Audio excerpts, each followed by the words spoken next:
ఎన్నడూ లేని విధంగా జూరాల ప్రాజెక్టు నిండు కుండలాగా కనిపిస్తోందన్నారు గద్వాల ఎమ్మెల్యే బండ్ల కృష్ణమోహన్ రెడ్డి. జోగులాంబ గద్వాల జిల్లాలో జూరాల ప్రాజెక్టును సందర్శించారు ఎమ్మెల్యే బండ్ల.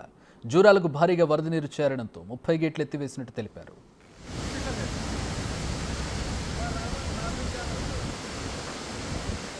ఎంతో ఆనందంగా ఉన్నారు.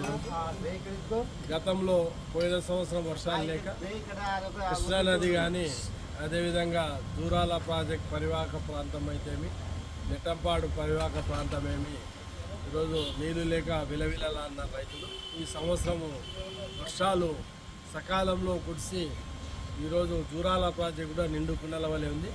ఈరోజు 150,000 పైన ఈరోజు ఫ్లడ్ రావడం వల్ల ఆల్మట్టి కానీ నారాయణపురం, కర్ణాటక, మహారాష్ట్రలో విస్తారంగా వర్షాలు పడడం వల్ల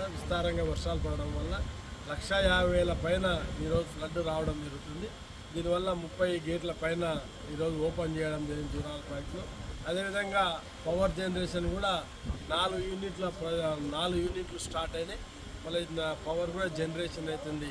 దీనివల్ల రైతులు ఎంతో సంతోషంగా ఉన్నారు. వ్యవసాయ పనులు ఈరోజు పెద్ద ఎత్తున స్టార్ట్ కావడం జరిగింది.